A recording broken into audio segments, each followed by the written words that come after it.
ಕಲ್ಕತ್ತಾದಲ್ಲಿ ನಡೆದ ಕಾರ್ಯನಿರತ ವೈದ್ಯ ಮೇಲೆ ನಡೆದ ಹಾಗೂ ಅತ್ಯಾಚಾರ ಖಂಡಿಸಿ ನಗರದಲ್ಲಿ ಇಂದು ವೈದ್ಯರು ಕರ್ತವ್ಯದಿಂದ ಹೊರಗುಳಿದು ಕಪ್ಪು ಪಟ್ಟಿ ಧರಿಸಿ ಬೃಹತ್ ಪ್ರತಿಭಟನೆ ನಡೆಸಿದರು. ನಗರದಲ್ಲಿ ಹಾಸನ ವೈದ್ಯಕೀಯ ಮಹಾವಿದ್ಯಾಲಯದ ಆವರಣದಲ್ಲಿ ಜಮಾಯಿಸಿದ ಪ್ರತಿಭಟನಾಕಾರರು ಬಳಿಕ ನಗರದ ಹೇಮಾವತಿ ಪ್ರತಿಮೆ ಮೂಲಕ ಜಿಲ್ಲಾಧಿಕಾರಿ ಕಚೇರಿ ಬಳಿ ಬಂದು ಅತ್ಯಾಚಾರಿಗಳ ವಿರುದ್ಧ ಘೋಷಣೆ ಕೂಗಿ ತಮ್ಮ ಆಕ್ರೋಶವನ್ನ ವ್ಯಕ್ತಪಡಿಸಿ ವೈದ್ಯರಿಗೆ ರಕ್ಷಣೆ ನೀಡುವಂತೆ ಆಗ್ರಹಿಸಿದರು.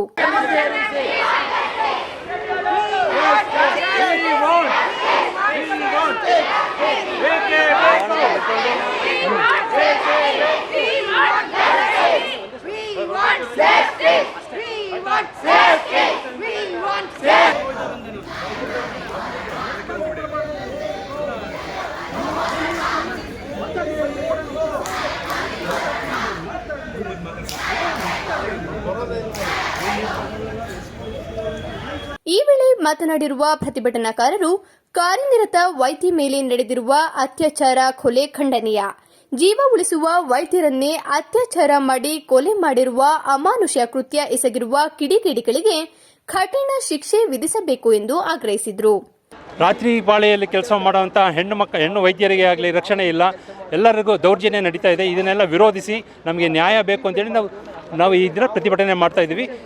ಈ ಘಟನೆ ಬಗ್ಗೆ ತುರ್ತಾಗಿ ಅವರು ಕಾನೂನು ಪ್ರಕಾರ ಆ ವ್ಯಕ್ತಿಗಳನ್ನು ಶಿಕ್ಷಿಸಬೇಕು ಅಂತ ನಾವು ಕೇಳ್ಕೊಳ್ತಾ ಇದ್ದೀವಿ. ಸತತ 12 ಗಂಟೆಗೂ ಅಧಿಕ ಕಾಲ ತಮ್ಮ ಕರ್ತವ್ಯ ನಿರ್ವಹಿಸಿ ವಿಶ್ರಾಂತಿ ಪಡೆಯುತ್ತಿದ್ದ ವೇಳೆ ಅವರ ಮೇಲೆ ನಡೆದಿರುವ ಅತ್ಯಾಚಾರ ಸಮಾಜವೇ ತಲೆ ತಗ್ಗಿಸುವ ದುಷ್ಕೃತ್ಯವಾಗಿದೆ. ಇಂತಹ ಅಹಿತಕರ ಘಟನೆಯಿಂದ ವೈದ್ಯ ಲೋಕದಲ್ಲಿ ಆತಂಕದ ವಾತಾವರಣ ಮನೆ ಮಾಡಿದೆ. ಇದಕ್ಕೆಲ್ಲ ಅಂತ್ಯವಾಗಬೇಕು ಎಂದರು. ರೋಗಿಗಳ ಜೀವ ಉಳಿಸಲು ಹಗಲಿರುಳು ಶ್ರಮಿಸುವ ವೈದ್ಯರಿಗೆ ಈ ರೀತಿಯಾದರೆ ಸಾಮಾನ್ಯ ಜನರ ಗತಿಯೇನು ಎಂದು ಪ್ರಶ್ನಿಸಿದ ಅವರು, ವೈದ್ಯರಿಗೆ ಸೂಕ್ತ ಭದ್ರತೆ ಒದಗಿಸುವ ನಿಟ್ಟಿನಲ್ಲಿ ಅಲ್ಲಿನ ಸರ್ಕಾರ ಮುಂದಾಗಬೇಕು ಎಂದು ಒತ್ತಾಯಿಸಿದರು. ಯಾವುದೇ ರೀತಿ ಪುರಾವೆ ಸಿಗಬಾರದು ಅನ್ನುವ ರಾಜಕೀಯ ದುರುದ್ದೇಶದಿಂದ ಈ ಕೆಲಸವನ್ನು ಮಾಡಿದ್ದಾರೆ. ಇದನ್ನು ವಿರೋಧಿಸಿ ನಮಗೆ ಈಗ ನ್ಯಾಯ ಸಿಗುವುದು ಕನಸಾಗಿದೆ. ಈ ಒಂದು ಉಗ್ರ ಪ್ರತಿಭಟನೆ ದೇಶದಾದ್ಯಂತ ವೈದ್ಯರು ನಡೆಸ್ತಾ ಇದ್ದಾರೆ.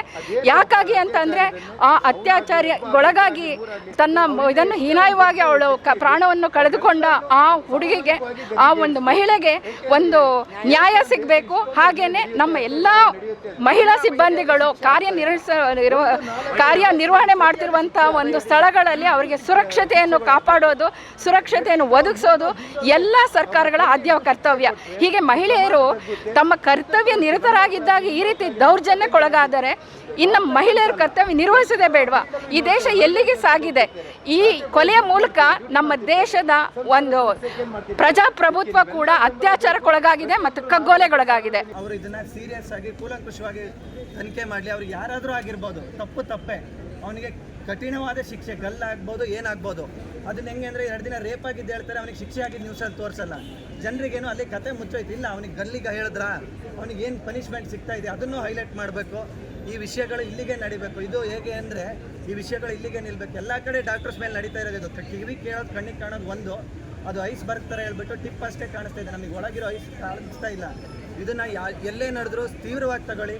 ದಯವಿಟ್ಟು ಮೀಡಿಯಾದವ್ರು ಸಪೋರ್ಟ್ ಬೇಕು, ಪೊಲೀಸ್ಗಳ ಸಪೋರ್ಟ್ ಬೇಕು, ಅಡ್ಮಿನಿಸ್ಟ್ರೇಟಿವ್ ಸಪೋರ್ಟ್ ಬೇಕು. ನಾವು ಇಲ್ಲಿ ಕಲೀಲಿಕ್ಕೆ ಬಂದಿರೋದು, ಕಲ್ತು ಮುಗಿಸಿದ ಮೇಲೆ ನಾವು ಜನಸೇವೆಗೆ ಅಂತಲೇ ಇರೋದು.